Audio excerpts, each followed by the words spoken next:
Okay, we've got 2 minutes. Thank you. Is my screen looking all set? Everything? That looks fantastic. Perfect, thank you.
All right.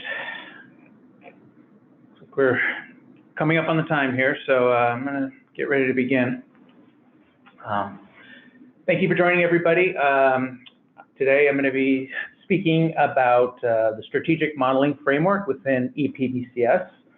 I'm going to show you how to use the strategic modeling framework to improve your strategic planning, to strategize for the future. All right. And my name is Kevin Whalen. I work for interRel Consulting. We are Oracle's Global BI and EPM Partner of the Year. We are the Oracle Cloud Excellence Implementer, 4-time winner of the Partner of the Year. We have 6 Oracle ACE and ACE directors working for us. You may know us for some of the best-selling books on Hyperion, which would be the Look Smarter Than You Are series. We've done over 150 EPM cloud specializations. We've had a lot of the cloud firsts, one of the first ESSCS implementations, EPBCS, FCCS. We were pretty far up on this new strategic modeling implementation, and we are a Platinum and Oracle Cloud Select Partner and one of the fastest growing companies. We were founded in 1997 and one of the longest standing Oracle EPM BI dedicated partners in the world. So this is the agenda that I'd like to go through today. Today I just want to talk about some trends in general strategic planning, how companies are looking forward to now how they're going to be looking at modeling their future. I'm going to go through some case studies of some implementations that I've worked on of HSF, which was the on-prem version, and strategic modeling. And then I'm going to go into depth on the strategic modeling in EPBCS. I'll give an overview, and then I'm going to go into the models, some of the accounts, the forecasting, and some of the details, some of the features and stuff that you'll see within strategic modeling. And then I'm going to talk about how we integrate that into our full plan. I'm going to talk about some of the tips and tricks that I've discovered over the years, and then we'll have some questions. There's also an opportunity to ask chat questions, so feel free to use the chat version to kind of set up some questions. I may go through the presentation and then bring it up later, but every now and again I may be able to check the chat window as well. So as I mentioned, I'm going to speak a little bit now about trends in strategic planning. So one of the things we do every year at interRel is a state of the business analytics survey. We have about 250 companies we'll go out to and ask them various questions on their planning and budgeting and close and what they do. And some of the key takeaways that I took from this year's survey that would be relative to the strategic modeling and long-range planning is we're starting to see that companies are now need to get to a 0-day kind of a continuous close. Timely reports and interactive analysis is becoming more and more important. Companies are going to need to build multiple plans with different images of the future. That way they can be prepared for different things that come up. They'll need to be able to shift directions quickly just because the competitive landscapes are changing so quickly. So many new things are coming out, news events, et cetera. How do companies react to that? The better their planning is, the better they have a chance of anticipating these changes and reacting to them. You're looking for more of a greater analysis across a wider scope. Instead of a really deep, it's more about being wide and broad and being able to be agile. We want fewer surprises and panic situations. When you start seeing that, oh, I'm starting to identify that this is starting to happen again, and we have these scenarios, now we can prepare before they happen as opposed to before and being reactionary. Then we're also noticing a trend as people are starting to try to get into this machine learning and AI, and those that can harness that power before their competition are going to find they have a complete competitive advantage. You can get details in the white paper from the link below, and I will be sending out this, you can get copies of this presentation, but it's epm.bi SOVA, the State of Business Analytics. So you can go there and get a full detail of what results we've gotten from the survey. So some of the trends that we're really seeing in strategic planning is there's now a big focus on agile planning. So this is going to focus on timeliness over precision. Instead of making really, really detailed models, it's more important to have something that you can react to. Instead of just doing a lot of reporting, you need to be able to analyze it. And so it's analysis over reporting. It's better to have a plan that's just high level, but it's recent and it's ready to go versus something that's out of date. Very detailed, but meaningless because the situation has changed, the competitive landscape has changed, new things have changed. So you really need to understand the immediate direction that your company can do. What decisions can I make that are data-driven? They're going to be accurate, but they're going to be quick. I can't sit and think and analyze. I need to be able to move quicker. How quickly can I come up with a number? That's kind of the big question. The whole point of having any budgeting or forecasting or long-range planning is there's going to be a number somewhere that's going to make someone make a different decision. If you don't have that number, or you're not doing that and you're just reacting and you're just reporting on old numbers, they're not really giving you the chance or opportunity to innovate or come up ahead of your competition. Another trend is the continuous planning versus the old way, which would be saying that everything ends at the end of the year and then it all starts new the next year. So if you're doing things and you're having a forecast and you do your January forecast as your 1 + 11 and you go all the way in and now you're in November and you're doing like an 11 + 1 or does it really matter because you've got 11 actuals? Why am I really forecasting the next month? Is there a difference between December 31st and January 1st? Or is it something that we need to really just have a continuous look out into the future? So that's when you start using some of the rolling forecasts. We're seeing more and more companies going towards that. Another piece is the zero-based budgeting. That's another trend. This is going to be, instead of just taking the expenses I used last year, let's start over. Let's take a clean sheet, start from zero and say, do we really need this at all? Instead of carrying expenses over because we did it last year, why are we not analyzing? Why are we spending this at all? Why do we not even need this? So really starting from a clean slate. So now, with all the different advances in technologies and computers and everything, more data is available, but are we really using it efficiently? That's the question to be asking. So when you're looking at the agile strategic planning needs, you're having two forces that are going to be coming in. You've got the executive, the strategic input, and then you're going to have the tactical, the operational teams. And they should be coming together to come up with a strategic plan. Neither one should be working in isolation because they both need each other for a successful company to run. You want to be able to react to the opportunities. You want to be focused on the analysis. What do these numbers mean? As opposed to putting together these extensive Excel sheets and building models. Sometimes you'll have teams of people just really good at connecting cells and stuff in Excel, but does it really mean anything if you're not looking at what those numbers and making different business decisions?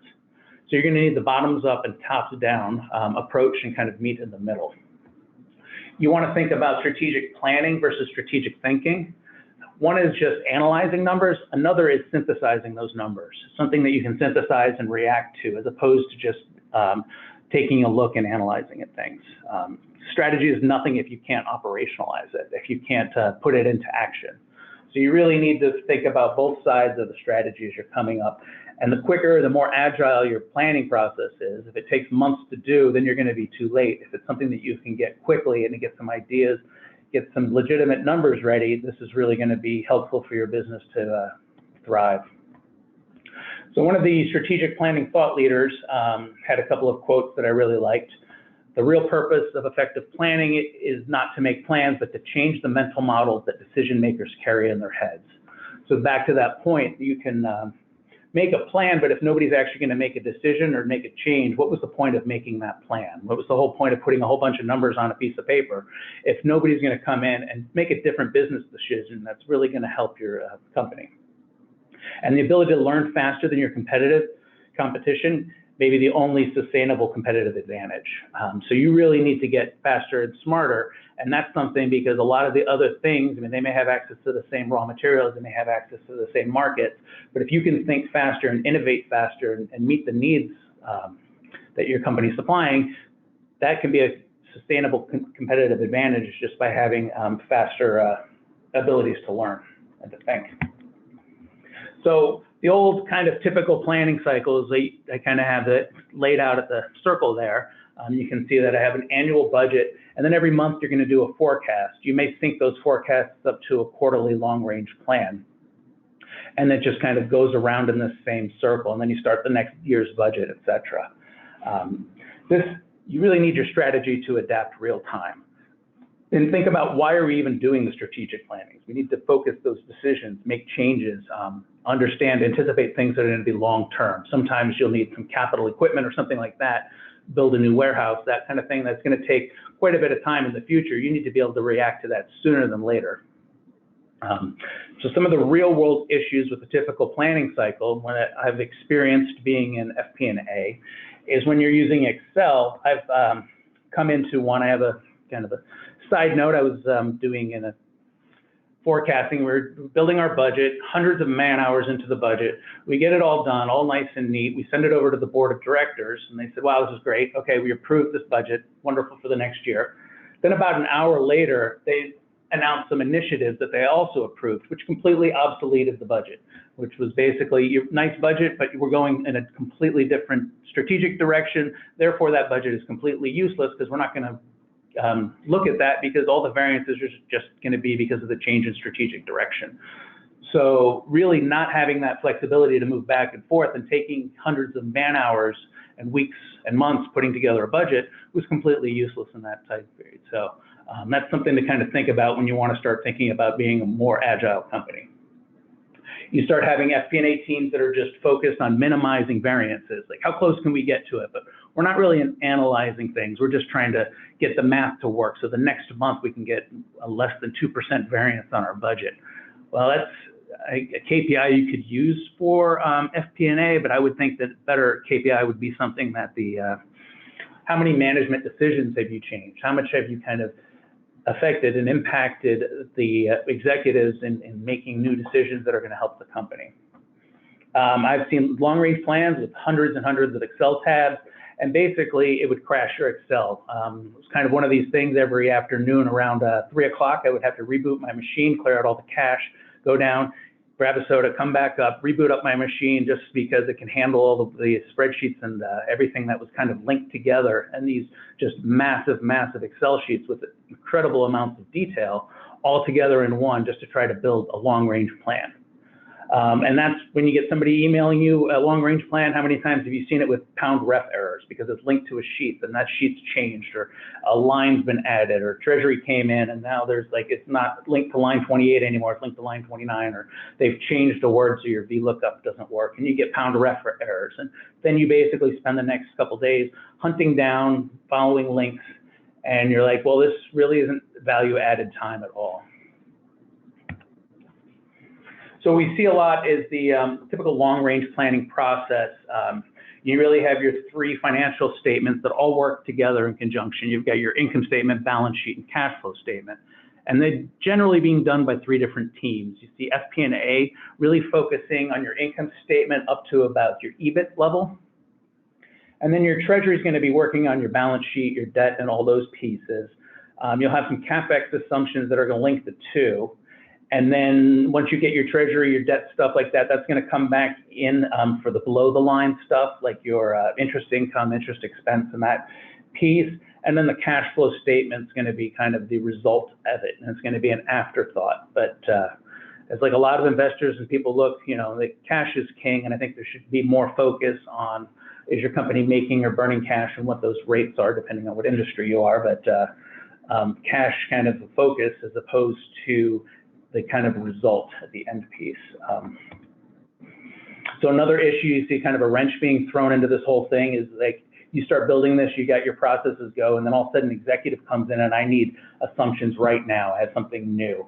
So maybe we need to change something in the debt. Well, okay, wait, what version is Treasury on? Because we got the last email last night at midnight, but now we're over at the version 2, final version 2, and your version 2, final version 3. Did I make sure I have? And so there's that back and forth with the different teams, and the version control that really messes things up. And then you come in and you start presenting decks to the board of directors, and they're like, wait a minute, slide 10 and slide 12 don't match. How do we have different numbers? And then everything's thrown out the window because nobody trusts the numbers at all.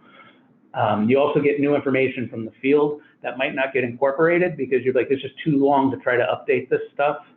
As I mentioned, the version control. And then again, you have certain things with models being linked to different schedules that might be hard-coded and broken. So the way strategic modeling in HSF, the on-prem version of it, is kind of like a central repository where the teams from Treasury, FP&A, CapEx, and any of the assumptions can all be fed into the one model. It's just a central repository for all the strategic and financial data. One version of the truth, everybody's working on it together and working on the same strategic plan, as opposed to going through with multiple Excel sheets. And again, this also keeps integrity and formatting, as opposed to an Excel sheet. You can write anything in any column and row, and you can build it any way you want. And it doesn't necessarily mean that the Treasury version is going to look the same as the FP&A version is going to look the same as the CapEx. So here's an example of a long-range planning process with strategic modeling in the middle. You have your, starting with maybe the corporate FP&A and Treasury teams feeding into strategic modeling, reporting out of the S-based cube. Then you'll see the around the bottom, there's different regional specific drivers. These are the people out in the field that are going to know a lot more about their business from a bottoms-up perspective. That's going to be maybe fed into planning, into different planning forms, maybe for a forecast, like a closer range in forecast or a budget. And then that's going to use to come in and build your longer range strategic modeling. It's going to get digested by the corporate and FP&A teams that might be coming in with new targets and new things to reach based on the new strategies. That's all going to be kind of fed into a giant loop that's just going to kind of be self-evolving as opposed to iterative.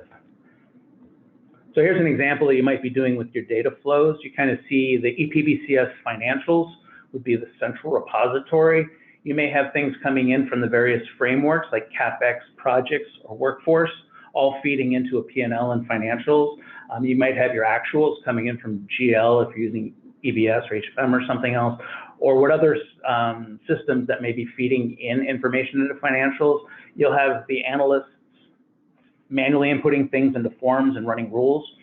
And this could be spit out into strategic modeling, which also may be taking certain schedules like treasury schedules and stuff like that, all into strategic modeling, feeding back and forth into financials, and then maybe all being digested and analyzed through an S-based reporting cube. So let's talk about some of the case studies. These are just some things that I've personally worked on and some things that I've seen throughout my years. Here's a case study which was a technology company, but it was also set up as a real estate investment trust.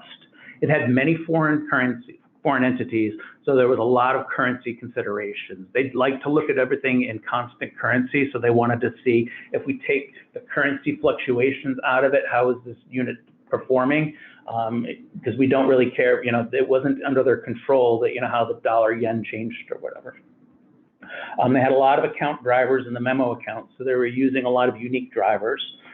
And they had, the biggest thing was coming up with a REIT asset testing. And this is for real estate investment trusts to gain a certain tax incentives. They have to show that they have no profit. So it was a way that you had to test your assets. So it was a bunch of financial ratios that you needed to come up with to do the asset testing for the long range planning, and then just to make sure that they were in compliance to be classified as a real estate investment trust. We integrated from planning to the EBIT. So the multiple divisions would come up with the FP&A groups to the earnings before interest and taxes level on the income statement. And then we would figure out the other pieces within strategic modeling. We would also output to SBase because they had multi layers in their consolidations. We were using a BSO so we could write to the parents and not aggregating. And then we were using an ASO, sticking it out there so we can do quicker analysis and slice and dice and then keep more data. So kind of using both of the different SBase tools and infrastructure to be able to maximize the results. Another case study was working with an airline.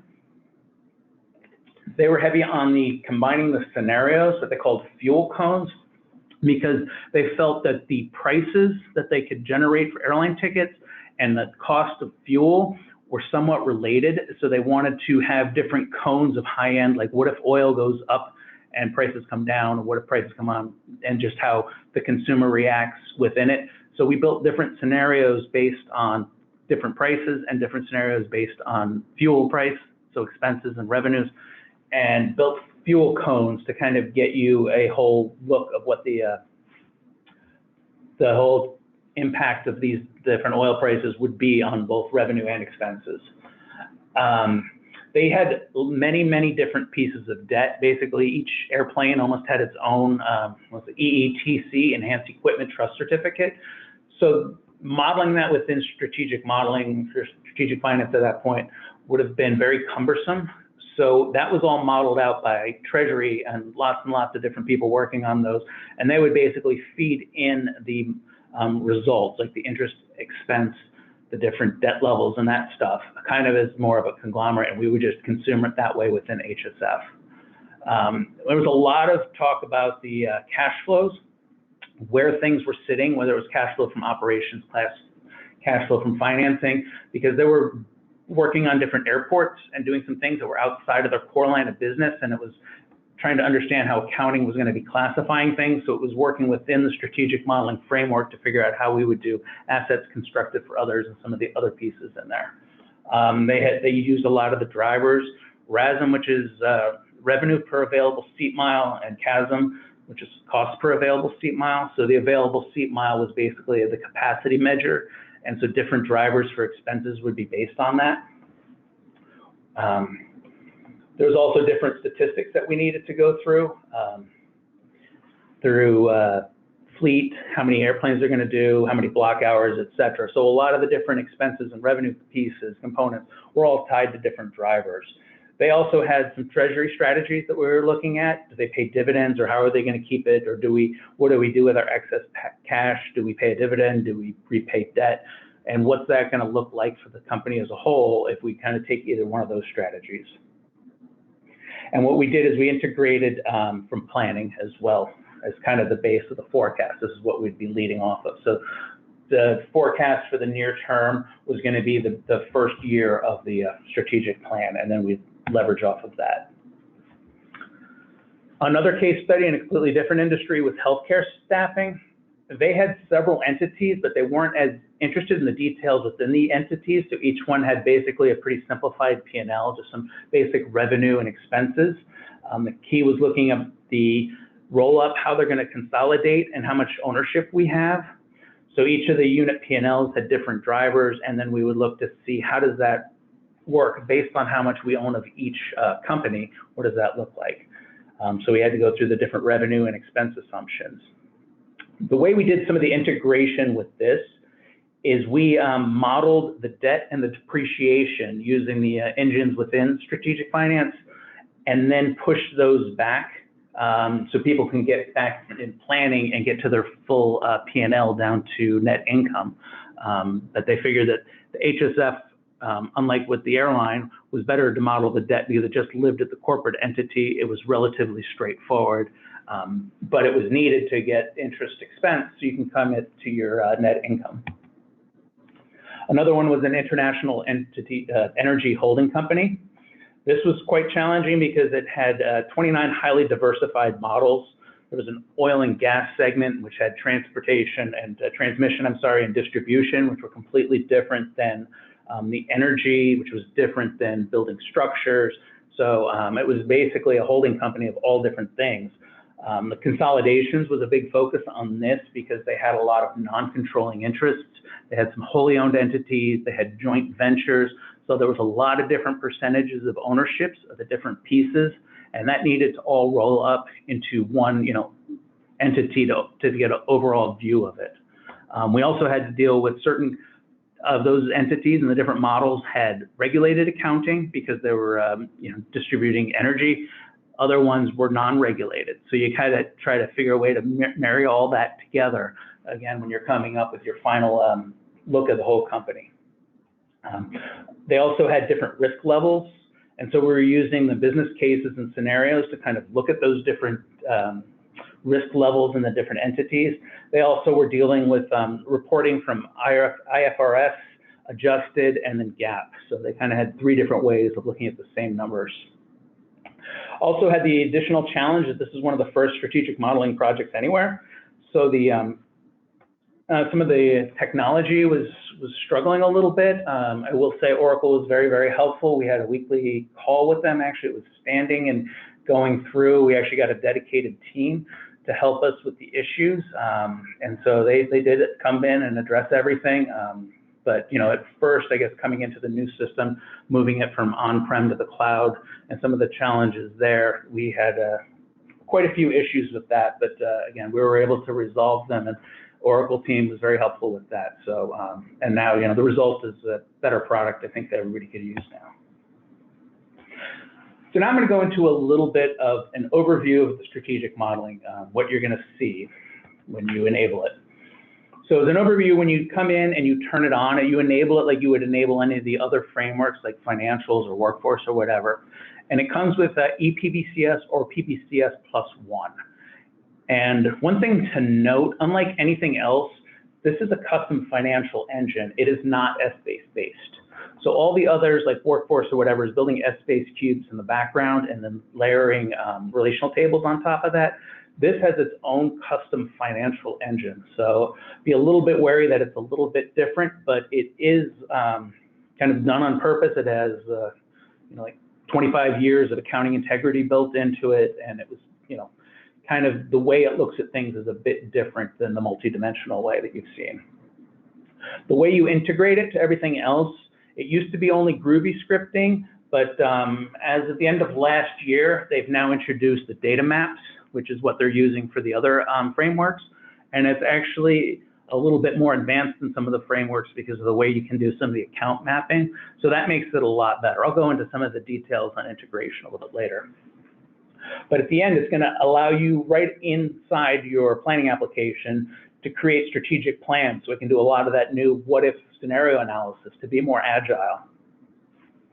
And it's going to create the integrated financial statements. And as I said, it always has your accounting integrity. It also has a strategic modeling smart view. And the way you get to that is just from that right-click menu, just like you would download anything else, you do strategic modeling.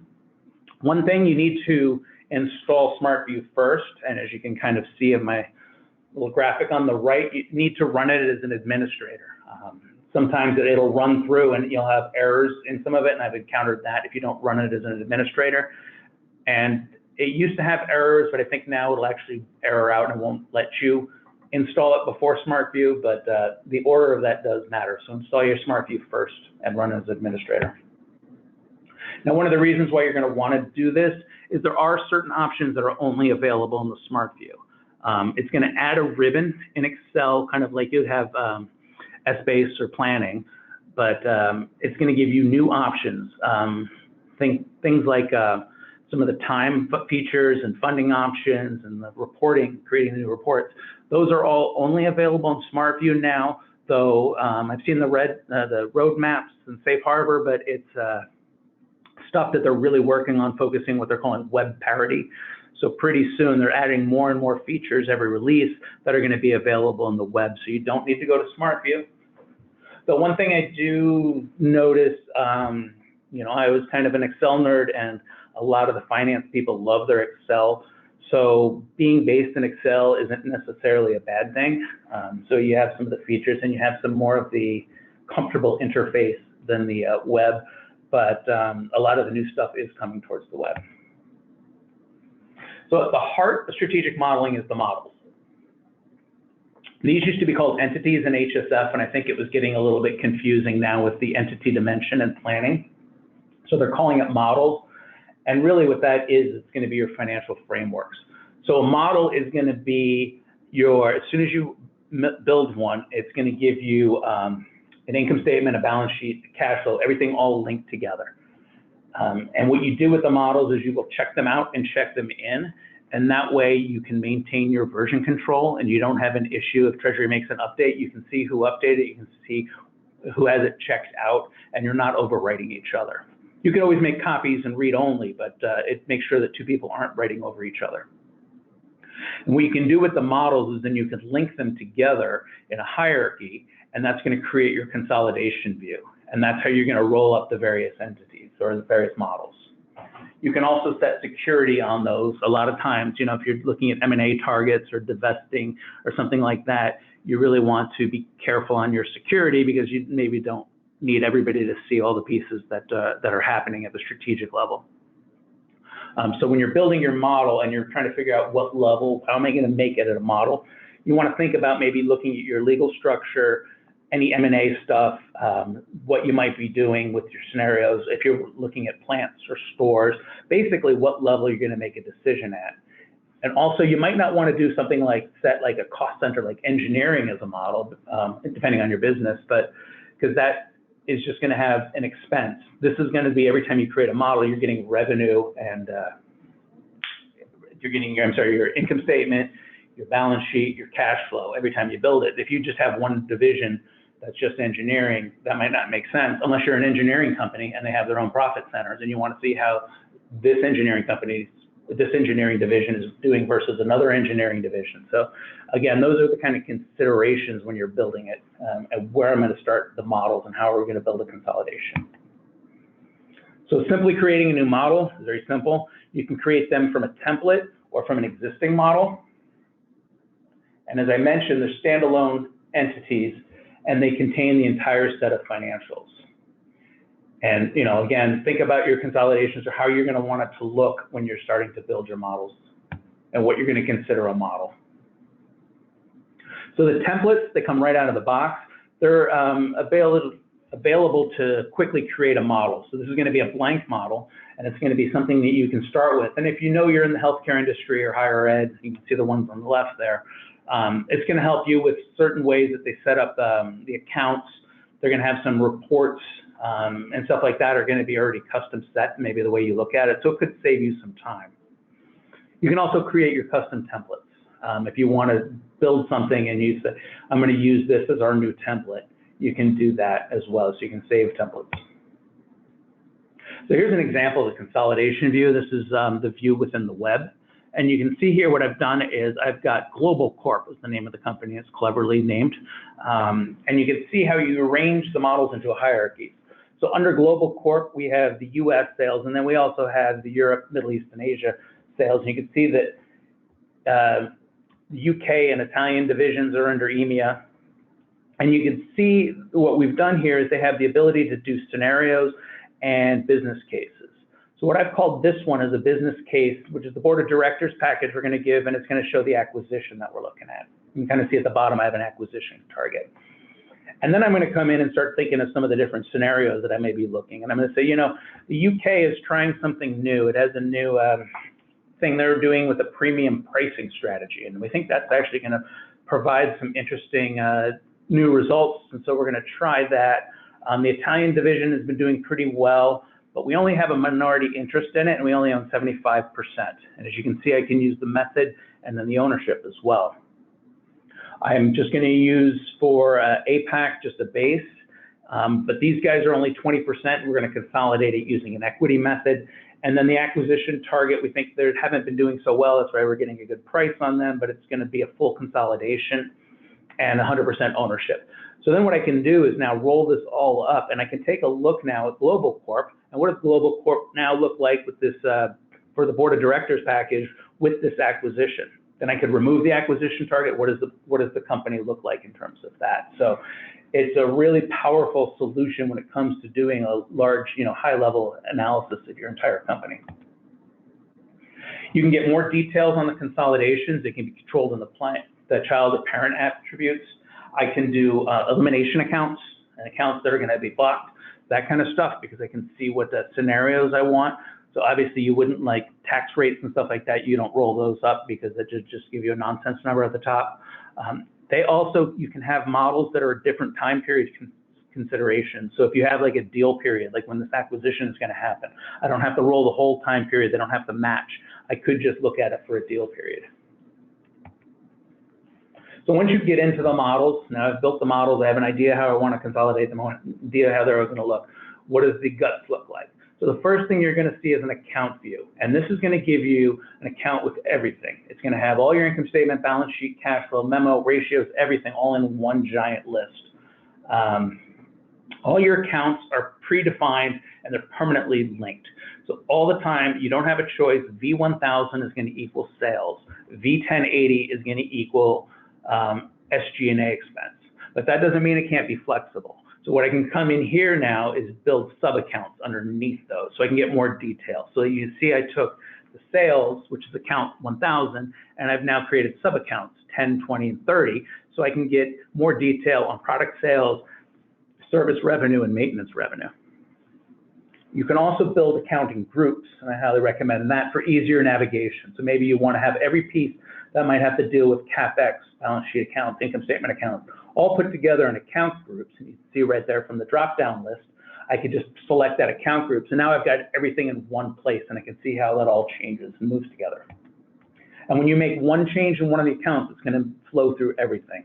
So if I made an account here, a change here in product sales, you can kind of see how it's all highlighted, that it's now changed the sales parent, which rolls up to it. But it's also, as you can see, discounts and return, which has been forecasted as a percentage of the product sales. That's changed. And that's also going to change down to my net income. That's also going to change my retained earnings on my balance sheet. It's going to flow through everything. My balance sheet's always going to balance. All the accounting integrity is always going to be maintained. And therefore, I can make changes and just really get a quick look. So, I mean, I could make a quick change in product sales and see how that's going to affect dividends, something all the way through. So as I mentioned in the account forecasting, they can be forecasted using predefined methods like actual value, growth rate, year-over-year growth rate, percentage of account, days, turns, that kind of stuff. Or you can do free-form formulas. And it's a pretty powerful formula. You can use quite a bit. And a lot of stuff you could do in Excel. You can use the functions like that. It's a different syntax than Essbase or Excel, but it is relatively straightforward. You can also do things to link it to other accounts. Like your debt, you might want to link to LIBOR or something like that, or your sales to GDP growth and that kind of stuff. So that's nice. And you can also do like grid pricing and stuff. So if my net income hits X, then my debt is LIBOR plus this. If my net income hits Y, it'll change my LIBOR plus the spread over the LIBOR for my debt. And then that's going to flow through everything. So it's really nice and powerful when it comes into the account forecasting. So one of the big features I'd mentioned at the beginning is your scenario analysis. This way you can analyze different what-if situations. You can use reports to look at the differences between upside or bull cases and bear cases. My premium pricing strategy, as I'd mentioned before, anything you want to do here. And you can be used in combinations, really. So you can do upside, like I mentioned with the airline, if you want to do fuel, a combination of up fuel and down ticket revenue, that kind of stuff. You can kind of do multiple scenarios. And then you can also do them separately for each model. So then they'll all link up so I can kind of see in the consolidation view, as I showed before, the different strategies for each different model or entity. A real handy feature is the Audit Trail. This is going to provide transparencies into calculated accounts. I've had clients that use this and then were kind of disappointed that they were having trouble within planning. They said, I wanted to click on this and find out what the numbers were made up of. I'm like, that's going through a business rule and you're not really going to be able to drill back. But in strategic modeling, it's really nice. So you can kind of see here, I've clicked on the non-operating profit in 2018 at 141 million. And then over on the right, it's showing you all the pieces. I can see it's made from my taxable income. I'm subtracting the taxable operating expenses and adding the total interest expense. Then I could click on, if I wanted more about that taxable income, I could click into that.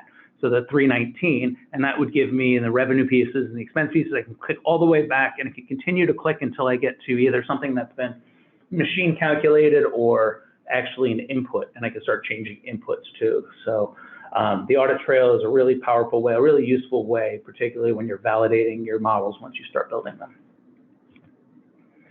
Kind of in a similar way that you'd see in Excel, is you have the goal seek. So maybe I'm going to have a goal that I need to have $150 million in non-operating profit. And that's something they're expecting for 2018. And that's something that's been driven down from the top, and I need to come up with that. So now I can come in and I'm going to say, what kind of volumes do I want? So I can select the account. I'm going to say, how much do I need to sell now? How many units do I need to sell to get to a non-operating profit of 150 million? And so you can do it for a range in single periods. So that's nice if you want to come through and you want to do the different scenarios, what you need to do to achieve certain goals. Another built-in feature is the debt scheduler. Again, use this maybe with caution depending on how complex your debt is and how much of a focus you are on that.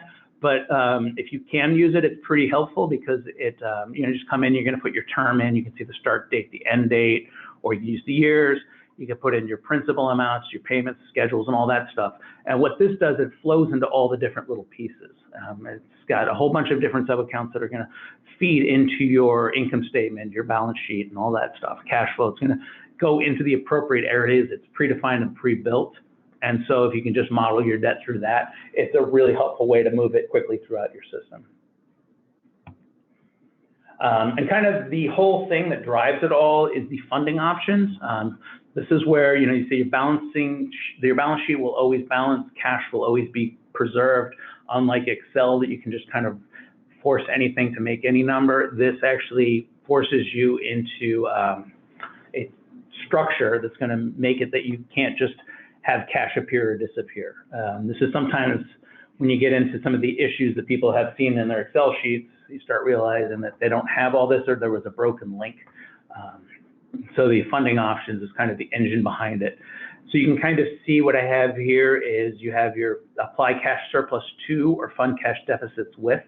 And this is what are the different scenarios are going to happen depending on what your future net income looks like. And so you can kind of see, you can pick the order that we're going to do. So maybe I want to apply my cash surplus to my revolver. I want to pay off the revolver, and then I'm going to have my marketable securities after that.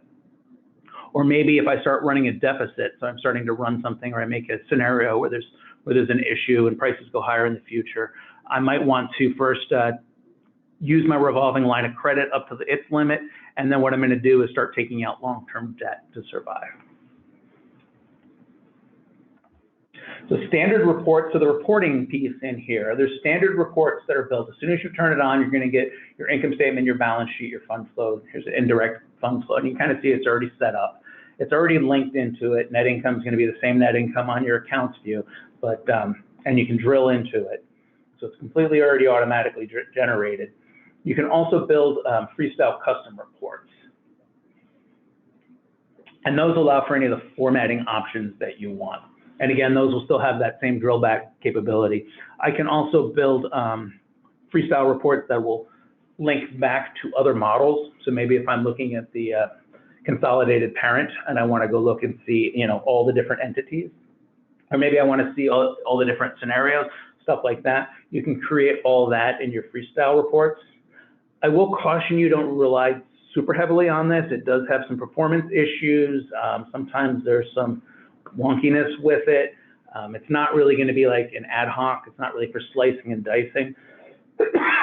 That's why before in the data flows, I'd kind of recommend pushing it back out into some sort of an S-based reporting cube or a planning reporting cube type of a deal, and then you really start using it, for more general consumption. But as you're building models, it's nice to be able to have these reports that I can come in and just do a quick check and say, take a look at it here. I guess my total taxes. Does that make sense? I can drill back and I can see all the pieces here as I'm working in and validating the numbers in this model. So next, I'm going to talk a little bit about the integrations with strategic modeling. So you've really got two ways now, since this latest or so update at the end of the year. You only used to be able to do it through Groovy scripting, but now it's that data exchange, the data maps. So you can see the pros with Groovy is very flexible. It's pretty much you do almost anything you'd like to. You can do some really complex mapping, and you can also do scaling. Like if you needed to multiply by 1,000 or something like that.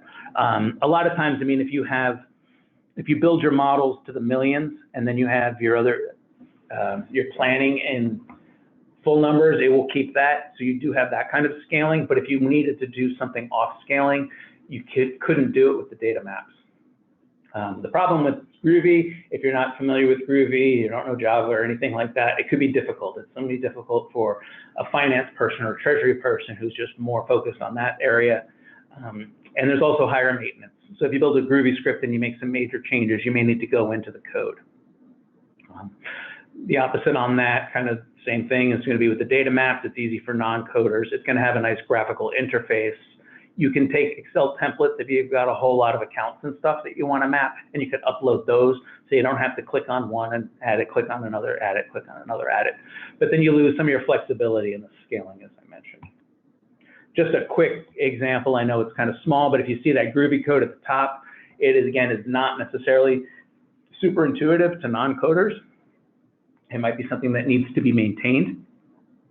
And if you look at the bottom, your data maps, this is going to be somewhat similar, simpler. It's got this nice interface. I can pick which model that's going to go into which cube. I could do a scenario to scenario, and it has account mappings and stuff like that. So you can do a lot with the data exchange. And again, it's a lot easier for a non-coder to do. So now I'm going to go into a couple of the tips and tricks that I've kind of encountered over time. The biggest piece is to get your strategy right first, and then figure out how you're going to build your models. What's the point? Why am I doing the long range plan? If it's going to be like, hey, do I want to keep this division? Then absolutely build that division off as a model on its own, so I know I can be able to easily move and not, as opposed to incorporating into something else and then later trying to figure out how to go within a model to try to break it out. It's a lot easier if I built that as a model itself. Another big thing that's really overlooked in pretty much every EPM implementation is the change management. When you've got people that are just so used to their Excel and they don't want to give it up, pry my Excel out of them cold dead hands, it could get really hard, and people will dig their heels and not want to use the system, complain about things that they see, mess it up. And so that change management, you need to really get buy-in right up front, showing people that it's going to be a better way and it's a better life for them. Also, as I mentioned particularly before, use the Oracle SR system, follow up, provide feedback. And this helps to build a better product for everybody. They have been very supportive, as I said, very easy to work with. As long as, once you get through the SR system, you get to the right people, it's been great. So I say that, think of it particularly now in this ePBCS cloud environment. It's an evolving product. It's something that you can create to make it better for everybody, as opposed to before when you had to do updates and stuff like that. And most of the development team is really just focused on the strategic modeling, the ePBCS product, and so they have a lot of focus on that. When you can, try not to fight the system as much as you have to. Use the functionality. As I'd mentioned before, the account groups make it really nice to be able to navigate. So you're not hunting around for which accounts you're going to use. Use that audit trail. I'm sure once you start getting into it, you probably see a lot of use of that. If you have the chance to use a debt scheduler, if your debt's not too complex, It makes it really nice that I have everything kind of stuck into the right places into my financial systems. Look at the consolidation functionality. And a lot is if you start and you have a very similar, somewhat similar structures of your different entities and models, spend a lot of your effort up front to build one master really good model, because copying models only takes a few seconds. It's really easy to build several copies of the same model, and then you can go in and build out your corporation, as opposed to spending a lot of different time in a whole bunch of models, and then if you go to make a change, you've got to touch each one potentially. That's not the leading practices. It would be better to build one up front, get that solid right, and then just copy it over. I think it's either this release or it's coming. I'm pretty sure. I think it was just recently that they had what's called ECM, the entity change. I'm sorry, it's now MCM, model change management, which used to exist as ECM on the on-premise side. And what that does, it does allow you to make changes to several models at once. So again, if you have, like I had 29 different models, I can make, and somebody comes in and says, oh, we're doing a tax thing that's going to feed to every single one. I don't have to open up 29 models and make that change. I can use the model change management and push that change wholesale through all of them. But again, as much as you can, if you can get that focused up front on a master model, you'll find less issues going forward than having to go through each one. Biggest design issue I've seen is overcomplicating models. Everybody wants to fit every single piece that they know so much about their company into one long-range plan. And I've seen that in the Excel models, the ones with hundreds of tabs, and I've seen all that. And people get nuts about immaterial details and out years. Somebody was complaining there was a 0.01 variance in 2030. And you're like, well, I don't know if the robots are going to have taken over by then, but nobody's making a different decision because of something that looks a little bit different in 2030 as a rounding error. Don't worry about that stuff. Worry about the thing is, do we keep this plant or do we sell off this division? Keep your model strategic. If it's really, really complex, you can't go through your what if scenarios because you have to change 47 different things. You're not really agile planning at that point. You're just model maintaining. And so really kind of think about the complexity and why I'm building the model. Another issue, as I mentioned, that change management. Get everybody on board with the tool. And I've actually had several arguments where people come in with their Excel models, say, your strategic model's wrong because I already presented this to the board, so this is the right number. And then it would take hours going back through their Excel models and saying, oh, well, you see this? This is hard-coded. Why is this number hard-coded? Oh, because I had to get that in at midnight and had to push that back out. I had to get to the CFO's office by that point. So I hard-coded it 2 revisions ago, and I forgot to change it. And, oh, now my model's wrong and all that kind of stuff. This doesn't really allow too much for that kind of error because your balance sheet, again, is always going to balance. It's not just any hard-coded numbers and stuff like that. So as long as you can keep it designed well and flexible and agile, you can be more confident in these numbers than numbers that are created out of a whole bunch of Excels kind of Frankenstein collaborated together. So in summary, and then I'll open up and see what any of the chat questions are. Sorry, I've kind of been on a roll and just been talking the whole time. I went through the trends, what I've seen in the strategic planning process in general, went through some of the case studies that I've encountered. Then I talked a bit about strategic modeling in EPBCS. I talked about an overview and then some of the models, accounts, forecasting, reports, consolidation scenarios, some of the features. I talked about the integrations with Groovy and the data maps, and then some of the design tips and tricks. One thing about interRel, obviously, we're offering a free webcast like this. We're very big into continuing education. We invite competitors as well as potential clients and anybody to listen in because we just want to get the EPM space more educated. We have some play it forward videos.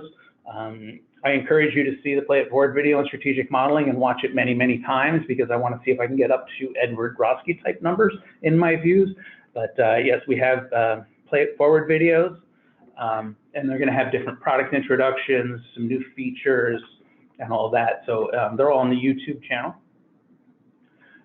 We have the Look Smarter Than You Are books with the different pieces for OAC, PBCS, EPRCS, planning from admin and end users and everything. So check out those books. You can see some of the upcoming webcasts. So we have a couple going forward. And then we're starting a new series on 10 steps 2. So we're going to look at first 10 steps to implement PBCS and ePBCS. Also check us out at Kscope. If anybody's been to a Kscope, they probably have heard of interRel at this point. And if you use our code here, IRC19, you can get $100 off for a Kscope this year in Seattle. So now I'm going to go check in and see if there's anything in the chat.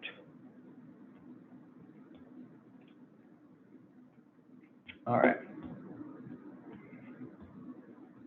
Have I considered, this is a good one, have you, had clients consider a hybrid model where planning remains on-premise, but using strategic modeling within ePBCS? I have not had that happen, but I can see where somebody would be interested in something like that. The one thing is that you are paying a bit more than PBCS for ePBCS or PBCS +1 to get the strategic modeling in. But yeah, they are kind of less focused on the HSF, the on-premise version of strategic modeling. As I said, kind of all the new features and stuff are going to be focused on that. I think they're still focused on getting the strategic modeling up to where HSF had all the features in it. HSF, though, the on-premise is a bit more expensive, I think, because it's not the subscription-based. I think it's, you'd have to ask your Oracle sales rep, but I want to say it was like in the $25,000 a license, and you need a 5 license type of a thing. The one thing with strategic modeling in HSF and all that, you got to kind of think it's not going to be necessarily every single person in your company and your finance organizations are going to be using it. It's going to be more a select few that are doing the strategic high-level modeling. All right, let's check in the Q&A box.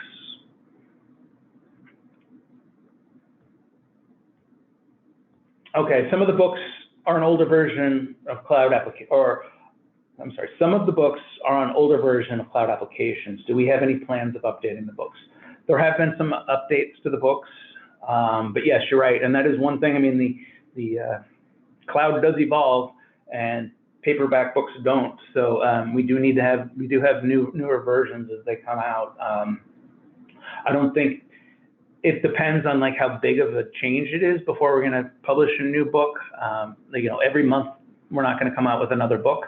But it's going to be if there's a larger massive change or a new product coming out. Because a lot of like the underlying fundamentals will still be there from the books, but it will be a little bit outdated potentially. What does it require from functionality and technical side for first timers to start with strategic modeling? That's a good question. Honestly, if I were to get somebody into strategic modeling straight off of the street, I would think a lot of it first you need to kind of understand how finance and that stuff works. Some of the technical side, it's not going to be super, it has some complexities to it, but it's not going to be as technically complex as writing code or something like that in Essbase, trying to understand how to do an MDX script or something in ASO Cube versus the Essbase BSO scripting and stuff like that.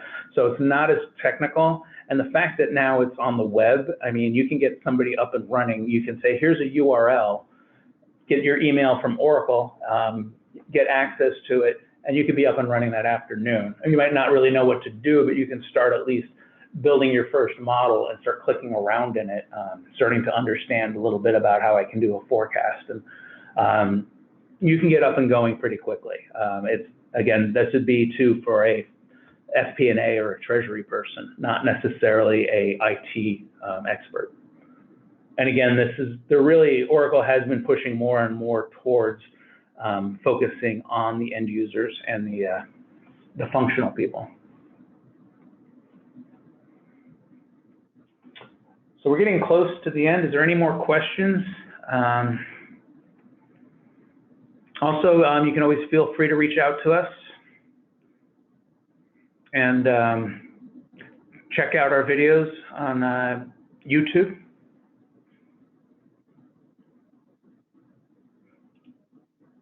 Oh. How simulations are going to make an impact on strategic modeling. Okay, well, I'm not sure if this is exactly answering the question, and this is under any safe harbor, so this is just hearsay, I guess, potentially. But they are looking at using some of the crystal ball functionalities to make simulations within strategic modeling. This would be like the Monte Carlo type simulations.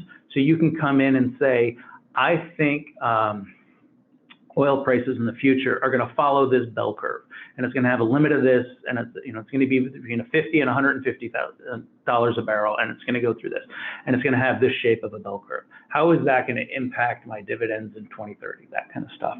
So you can actually run Monte Carlo simulations. This is something that they're talking about building in the future, but otherwise you can always type in right now what you think different models are. They also have what is that? Sensitivity analysis built into it as well as one of the features. I didn't show it on here, but it's a feature where you can come in and say, this type of a grid, and I think, you know, these prices for oil prices versus ticket revenue, and I can do a sensitivity analysis on that. And again, that's going to be a nice way to be able to kind of start thinking about different impacts, and then start thinking, oh my gosh, now I notice it's taking out a large piece of debt, and say, oh, you know what, we're not covered for an oil price shock of this much. We better go buy some options on that or something like that. So I think that's going to be more of a way going forward as we start getting into more of the machine learning and stuff like that. And again, this product continually evolves, and that's one of the beauties of it, we're being a cloud. And Oracle is spending a lot of effort and development time on this. They're kind of seeing this as like kind of the lead in, and then people will build out the rest of the planning for the larger audience.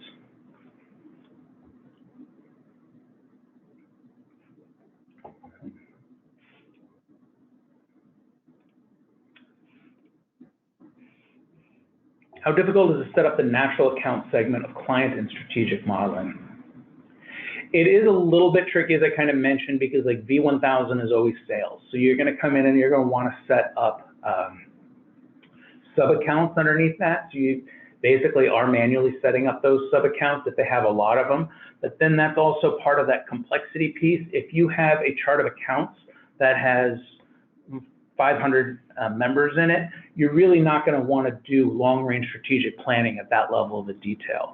You're going to want to take more of, like, you might do salaries, not necessarily all the different little pieces within that. You're going to want to take a higher level look at what really drives your business, as opposed to trying to bring in every single account and model every single account out, because then you're basically losing flexibility and just adding to maintenance, and you're not really adding to your strategic.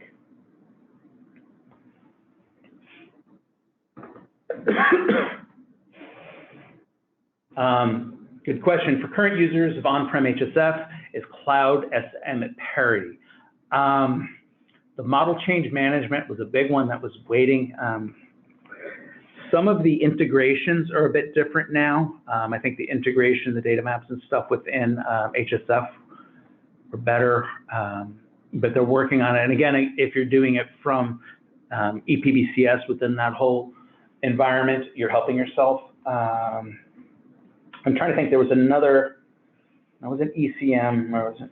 It was another one like that, where it was a change that pushes all the way through. That isn't in strategic modeling yet, but most of the features are there. Let's see. Except for the admin guide and user guide, are there any other materials, video, books that requires to be taken into consideration for this? Yes, actually, Oracle in their university stuff, the academy, once you're in the EPBCS environment, there's a little learning button, and it has a lot of videos and stuff that are put out by Oracle. So there are some stuff on strategic modeling. And recently, I'm going to say it was in Customer Cloud Connect, they added some strategic modeling pieces. And that's another thing, if you guys aren't familiar with the Oracle Customer Cloud Connect, it's a nice way for the community to see questions and interact. And then again, it's kind of like this, bring this whole world forward. And so if you get onto that and you Google or you search for strategic modeling, you'll see a lot of questions and answers, and I try to be as active as I can on that. Will it always be file-based integration for strategic modeling? Actually, right now, you can't integrate using a file, that is something coming up. You need to integrate using Groovy or the data maps. And that's going to be going from basically cube to strategic model. It's not going in from a file-based. You do have the fact, because it is in SmartView, you can do a copy-paste. You can set your accounts to be all input only, and then just copy a large section of it and just copy-paste into SmartView through Excel.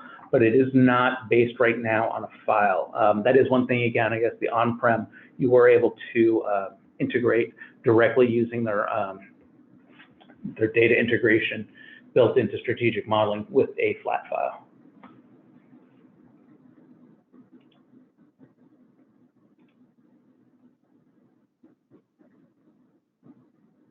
So can we not use data management even within ePBCS models? Well, you wouldn't, yeah.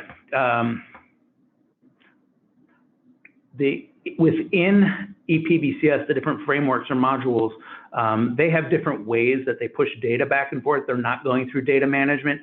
Data management would be getting data outside of the cloud, basically. You could use data management, I think, to do flat files and from different sources. But within ePBCS, it's data maps, like data push, smart push, and there's some that use calc scripts or using like the XREFs and those kind of things between cubes. But since they're all in the same environment, I think and I'm not the expert on the integrations with data management, but with strategic modeling, it's just Groovy and what's it called? The data maps.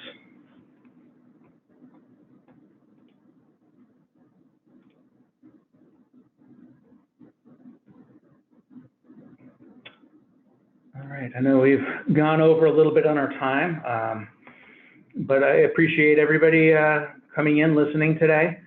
If you have any other questions, oh, here we go.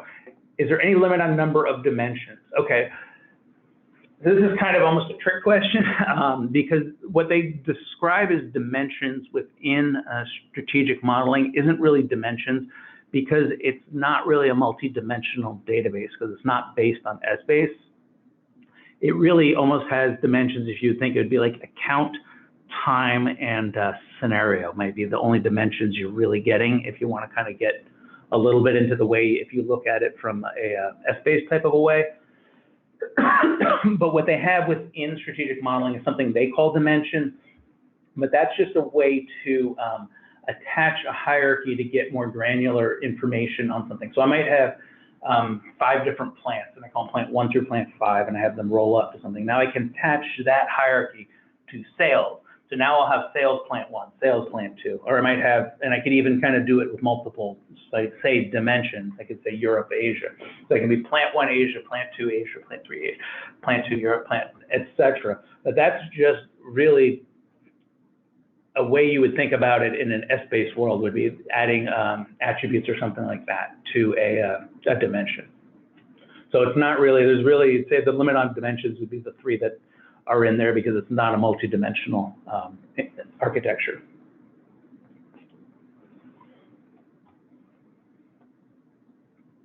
So these are some really great questions. Yes, so if you want to do it by entity, then I have to create different models.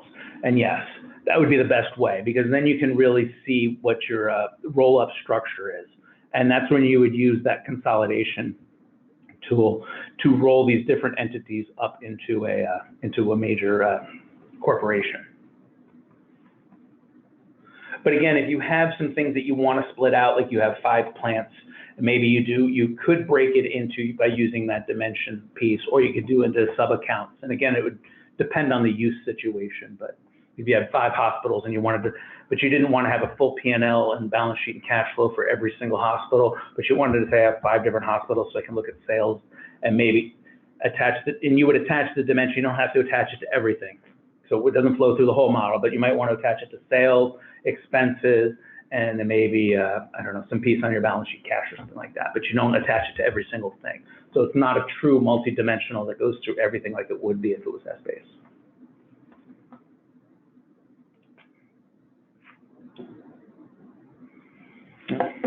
You're welcome. Thank you. It was a good webinar. So I hope everybody appreciates the time. I appreciate everybody coming in. Again, look for the Play It Forward videos, and feel free to see anything on Cloud Customer Connect or reach out to me directly. All right. Thank you.